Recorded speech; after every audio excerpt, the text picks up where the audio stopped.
ओम नमः शिवाय शिव भक्तों, आप सभी का स्वागत है श्री शिव महापुराण की इस पावन यात्रा में। हम पढ़ रहे हैं रुद्र संहिता का द्वितीय खंड। आज का अध्याय है देवताओं द्वारा भगवान शिव की स्तुति। भगवान शिव का देवता आदि के अंगों के ठीक होने और दक्ष के जीवित होने का वरदान देना। देवताओं ने भगवान शिव जी की अत्यंत विनय के साथ स्तुति करते हुए अंत में कहा, आप पर उत्कृष्ट परमेश्वर परात्पर और परात्परतर हैं। आप सर्वव्यापी विश्वमूर्ति महेश्वर को नमस्कार है।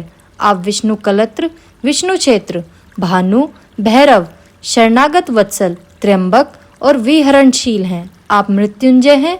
शोक भी आपका ही रूप है। आप त्रिगुण एवं गुणात्मा हैं। चंद्रमा, सूर्य और अग्नि आपके नेत्र हैं। आप सबके कारण तथा धर्म मर्यादा स्वरूप हैं। आपको नमस्कार है। आपने अपने ही तेज से संपूर्ण जगत को व्याप्त कर रखा है। आप निर्विकार, प्रकाशपूर्ण, चिदानंद स्वरूप पर ब्रह्म परमात्मा है। महेश्वर, ब्रह्मा, विष्णु, इंद्र और चंद्र आदि समस्त देवता तथा मुनि आपसे ही उत्पन्न हुए हैं। चूंकि आप अपने शरीर को 8 भागों में विभक्त करके समस्त संसार का पोषण करते हैं, इसलिए अष्टमूर्ति कहलाते हैं। आप ही सबके आदि कारण और करुणामय ईश्वर हैं। आपके भय से यह वायु चलती है। आपके भय से अग्नि जलाने का काम करती है। आपके भय से सूर्य तपता है और आपके ही भय से मृत्यु सब और दौड़ती फिरती है। दया सिंधु महेशान परमेश्वर प्रसन्न होइए। हम नष्ट और अचेत हो रहे हैं, अतः सदा ही हमारी रक्षा कीजिए, रक्षा कीजिए।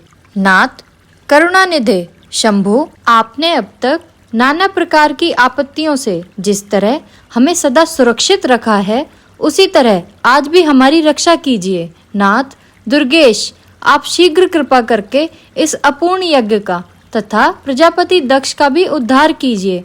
भग को आपकी आंखें मिल जाएं, यजमान दक्ष जीवित हो जाएं, पूषा के दांत जम जाएं और भृगु की दाढ़ी मूछ पहले जैसी हो जाए।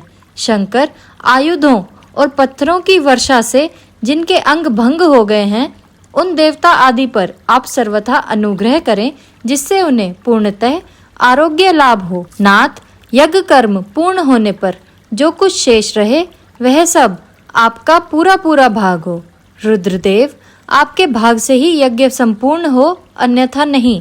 ऐसा कहकर मुझ ब्रह्मा के साथ सभी देवता अपराध क्षमा कराने के लिए उद्यत हो हाथ जोड़ भूमि पर दंड के समान पड़ गए। ब्रह्मा जी कहते हैं, नारद, मुझ ब्रह्मा, लोकपाल, प्रजापति तथा मुनियों सहित श्री विष्णु के अनुनय विनय करने पर परमेश्वर शिव प्रसन्न हो गए। देवताओं को आश्वासन दे हंसकर उन पर परम अनुग्रह करते हुए करुणा निधान परमेश्वर शिव ने कहा, सुरश्रेष्ठ ब्रह्मा और विष्णुदेव, आप दोनों सावधान होकर मेरी बात सुने। मैं सच्ची बात कहता हूँ। आप दोनों की सभी बातों को मैंने सदा माना है। दक्ष के यज्ञ का यह विध्वंस मैंने नहीं किया। दक्ष स्वयं ही दूसरों से द्वेष करते हैं। दूसरों के प्रति जैसा बर्ताव किया जाएगा, वह अपने लिए ही फलित होगा। अतः ऐसा कर्म कभी नहीं करना चाहिए जो दूसरों को कष्ट देने वाला हो। दक्ष का मस्तक जल गया है, इसलिए इनके सिर के स्थान में बकरे का सिर जोड़ दिया जाए। भग देवता मित्र की आंख से अपने यज्ञ भाग को देखें। तात पूषा नामक देवता जिनके दांत टूट गए हैं, यजमान के दांतों से भली भांति पिसे गए यज्ञ अन्न का भक्षण करें। यह मैंने सच्ची बात बताई है।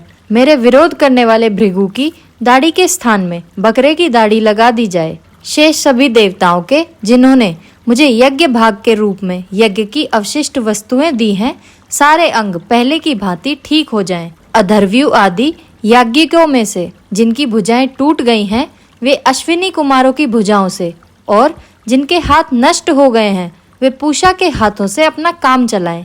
यह मैंने आप लोगों से प्रेमवश कहा है। हमारा यह अध्याय यहीं समाप्त होता है।